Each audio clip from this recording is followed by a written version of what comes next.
नमस्कार दोस्तों, आज मैं लेकर आई हूँ एक पारिवारिक कहानी। हमारी कहानी अगर आपको अच्छी लगे तो प्लीज़ हमारा चैनल सब्सक्राइब करें।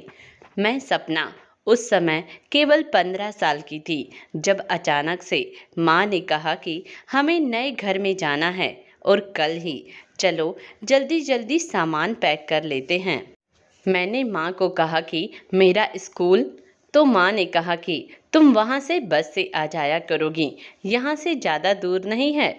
हमने जल्दी जल्दी सामान पैक किया और अगले ही दिन हम नए घर में आ गए। लेकिन फिर 2 ही दिन बाद में माँ ने कहा कि यहाँ मुझे नौकरी नहीं मिलेगी और मैंने दूसरे शहर में अप्लाई किया था, वहाँ नंबर आ गया है और हमें वहाँ जाना पड़ेगा।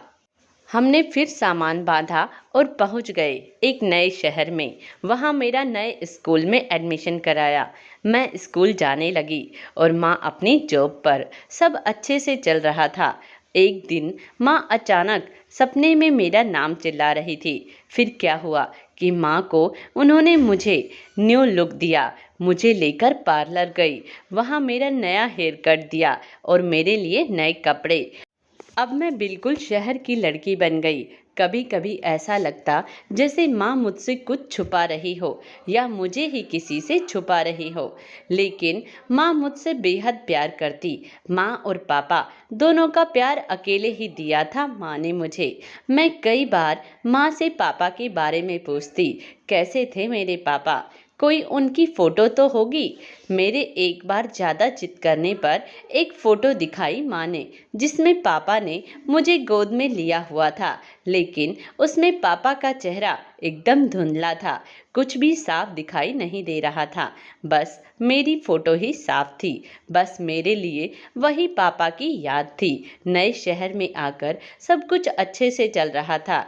एक बार माँ की रविवार के दिन भी ऑफिस थी। माँ ऑफिस गई हुई थी और मैं घर पे पढ़ाई कर रही थी।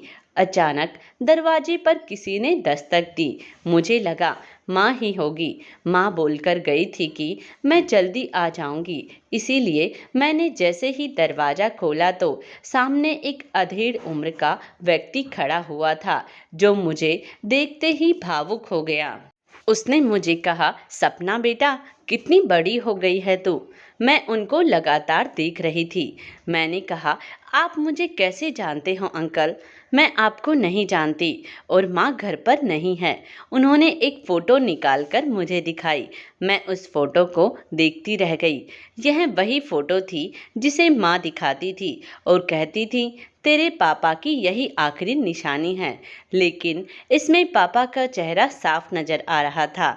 मैंने उनकी ओर नज़र उठाकर देखा तो वह अपनी आंखों में आंसू ले आए और बोले, हाँ बेटा, तुम मेरी बेटी हो। सपना, मैंने तुम्हें कहाँ कहाँ नहीं ढूंढा और तुम जिस औरत के साथ रहती हो वह तुम्हारी माँ नहीं, वह तो मेरे ऑफिस की मामूली सी कर्मचारी थी। वो पैसों के लालच में मुझसे दूर लेकर तुम्हें यहाँ आ गई और मुझे उन पर एक बार में ही विश्वास हो गया, क्योंकि उस फोटो में वो बच्ची मैं ही थी। मैं माँ के लिए एक नोट लिखकर पापा के साथ आ गई। मुझे अच्छा खाना खिलाया। रात में मैं सो गई। पापा ने कहा कि सुबह तुम्हें तुम्हारी असली माँ से मिलना है, अब सो जाओ। मैं दिन भर के उलझे हुए सवालों से थकी हुई थी और मुझे नींद आ गई। लेकिन अचानक रात में आंखें खुली तो मैंने चारों ओर देखा कि अंधेरा ही अंधेरा था। मुझे घबराहट हो रही थी। मैंने बाहर जाने के लिए दरवाज़ा खोला तो देखा कि दरवाज़ा तो बाहर से बंद है। मैंने दूसरा दरवाज़ा, खिड़की देखी तो सभी बाहर से बंद थे। मैं पापा पापा चिल्लाने लगी, लेकिन किसी ने मेरी आवाज़ नहीं सुनी। वहाँ मेरा दम घुट रहा था। सुबह हुई तब मेरे कमरे का दरवाज़ा खुला तो कोई औरत थी, नाश्ते की प्लेट लिए हुए।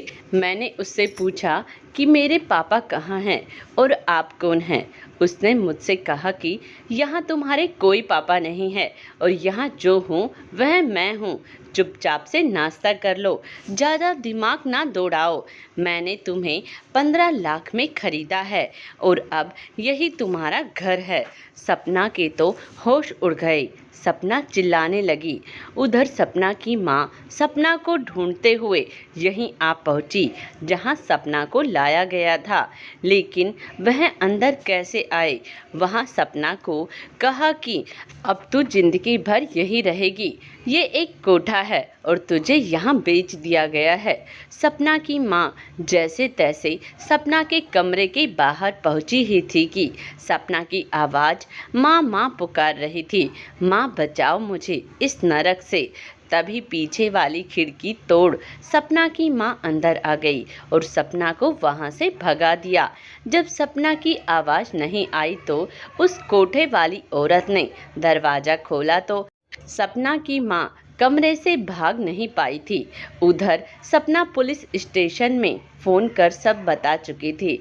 वह व्यक्ति जो खुद को सपना का पिता बता रहा था, वह छोटी छोटी बच्चियों को ढूंढकर या कहीं से उठाकर लाता था और उनके साथ फ़ोटो कराकर उन्हें पालने के लिए किसी को दे देता था। उन्हें महीना का खर्चा देता था। सपना भी एक ऐसी ही बच्ची थी जो 16 साल की हुई तो उसे बेचकर अच्छी मोटी रकम कमा ली। लेकिन सपना को पालने वाली औरत एक यशोदा मैया थी, जिसने जन्म तो नहीं दिया लेकिन थी तो एक माँ ही। उसने सपना की हर तरह से सुरक्षा की। कुछ देर में वहाँ पुलिस पहुँच गई और उस व्यक्ति और कोठे वाली औरत को पुलिस ले गई। उन्हें कड़ी से कड़ी सजा मिली। सपना अपनी यशोदा माँ के साथ चली गई। एक जन्म देने वाली माँ होती है और एक पालने वाली माँ तो माँ ही होती है। इस माँ ने सपना की हर तरह से सुरक्षा की। दोस्तों, यह एक शिक्षाप्रद कहानी है। आजकल यही हो रहा है। कृपया अपने बच्चों का ख्याल रखें, उन्हें सही गलत में अंतर सिखाएं। बाहर के लोगों से मिठाई या पैसे ना ले। मिलते हैं अगली कहानी के साथ। तब तक खुश रहिए और अपना ख्याल रखें। और हमारा चैनल अगर आपने अभी तक सब्सक्राइब नहीं किया है तो प्लीज़ हमारा चैनल सब्सक्राइब करें। धन्यवाद।